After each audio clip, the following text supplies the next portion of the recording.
नमस्कार। कहानी विद प्रशांत में आपका स्वागत है। आज सुनिए मुंशी प्रेमचंद द्वारा रचित कहानी कफन।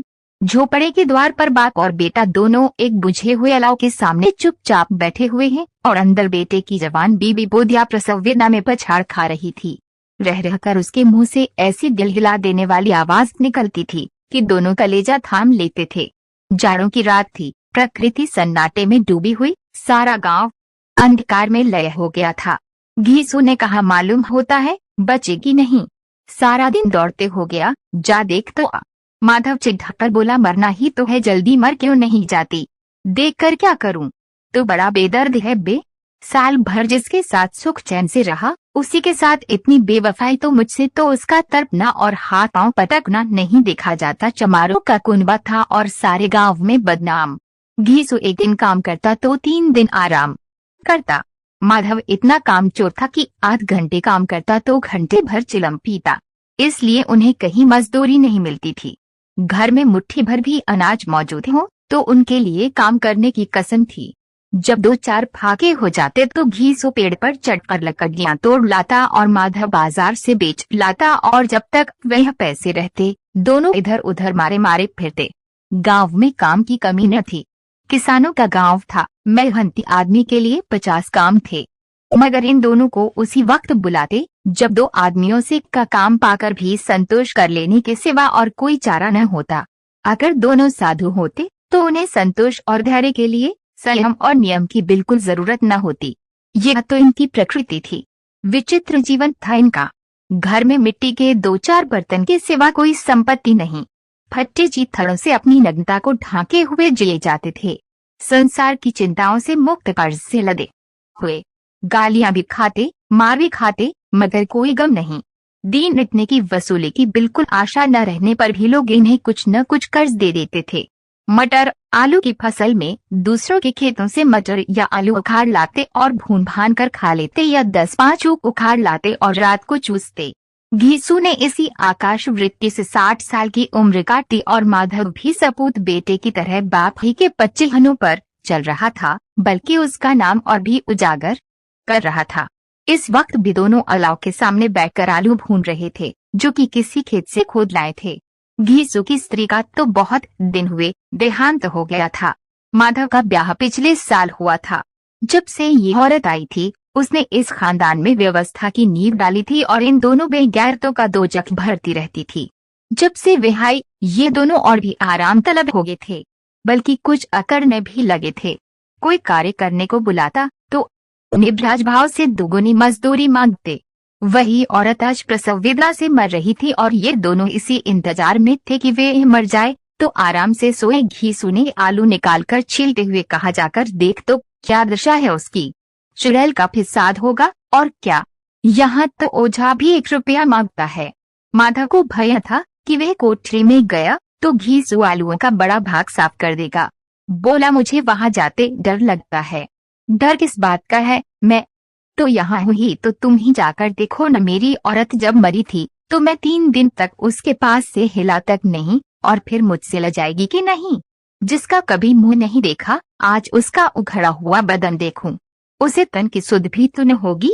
मुझे देख लेगी तो खुलकर हाथ पांव भी न पटक सकेगी। मैं सोचता हूँ कोई बाल बच्चा हुआ तो क्या होगा।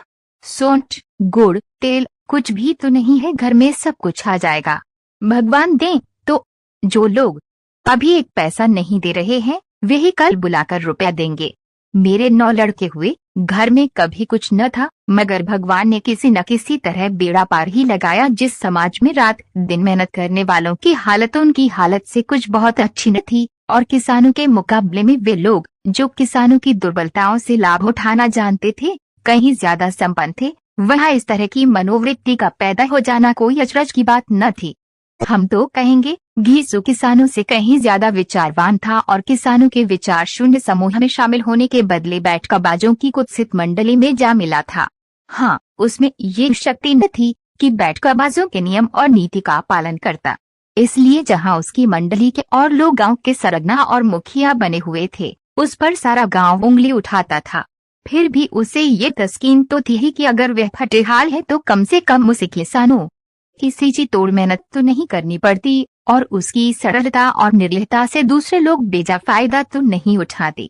दोनों आलू निकाल निकाल कर जलते जलते खाने लगे। कल से कुछ नहीं खाया था, इतना सब्र न था कि ठंडा हो जाने दे। कई बार दोनों की जबानें जल गईं। छिल जाने पर आलू का बाहरी हिस्सा जबान, हलक और तालू को जला देता था और उस अंगारे को मुंह में रखने से ज्यादा खैरियत इसी में थी कि वे अंदर पहुंच जाए। वहां उसे ठंडा करने के लिए काफी सामान थे, इसलिए दोनों जल्द जल्द निगल जाते। हालांकि इस कोशिश में उनकी आंखों से आंसू निकल आते। घीसू को उस वक्त ठाकुर की बारात याद आई जिसमें 20 साल पहले वह गया था। उस दावत में उसे जो तृप्ति मिली थी वह उसके जीवन में एक याद रखने लायक बात थी और आज भी उसकी याद ताजी थी। बोला वह भोज नहीं भूलता। तब से फिर उस तरह का खाना और भरपेट नहीं मिला।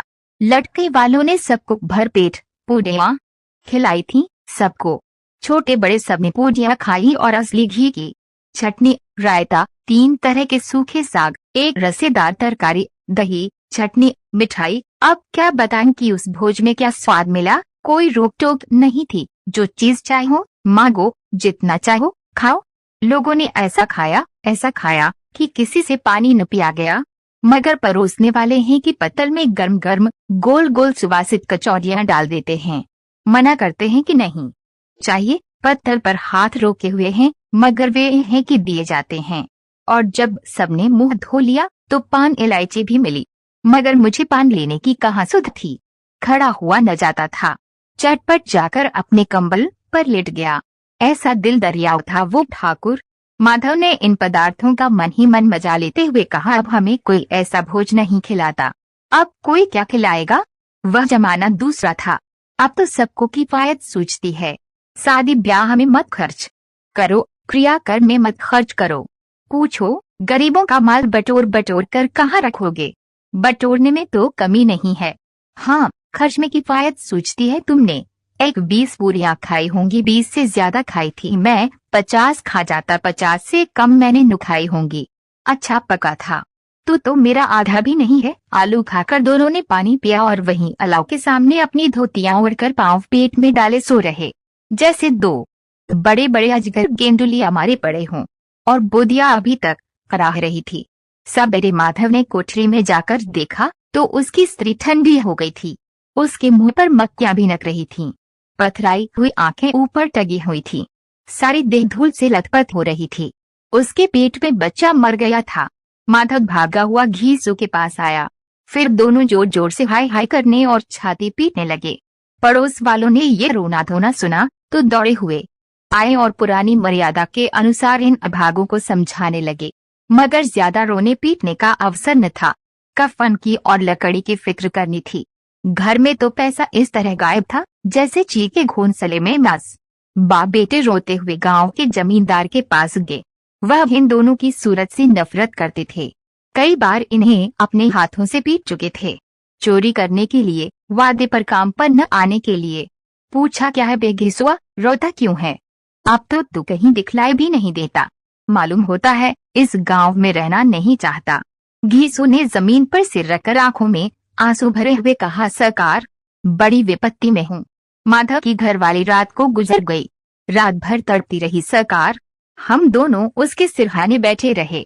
दवा दारू जो कुछ हो सका सब कुछ किया, मुदा वह हमें दगा दे गई। अब कोई एक रोटी देने वाला भी न रहा। मालिक तबाह हो गए, घर उजड़ गया। आपका गुलाम हूँ। अब आपके सिवा कौन उसकी मिट्टी पार लगाएगा। हमारे हाथ में तो जो कुछ था वह सब तो दवा दारू में उठ गया। सरकार ही की दया होगी तो उसकी मिट्टी उठेगी। आपके सिवा किसके द्वार पर जाऊं। जमींदार साहब दयालु थे, मगर घीसू पर दया करना काले कंबल पर रंग चढ़ाना था। जी में तो आया, कहते चल दूर हो यहाँ से। यूं तो बुलाने से भी नहीं आता, आज जब गरज पड़ी तो आकर खुशामद कर रहा है। हरामखोर कहीं का बदमाश। लेकिन ये क्रोध्या दंड देने का अवसर न था। जी में कुढ़ते हुए 2 रुपए निकालकर फेंक दिए, मगर सांत्वना का एक शब्द भी मुंह से न निकला। उसकी तरफ ताका तक नहीं, जैसे सिर का बोझ होता रहो।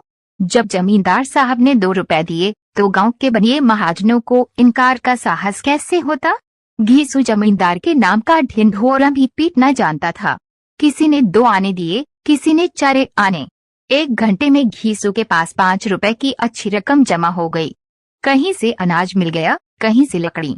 और दोपहर को घीसू और माधव बाजार से कफन लाने चले। इधर लोग बांस काटने लगे। गांव की नर्मदिल स्त्रियां आकर लाश देखती थीं और उसकी बेकसी पर 2 बूंद आंसू गिराकर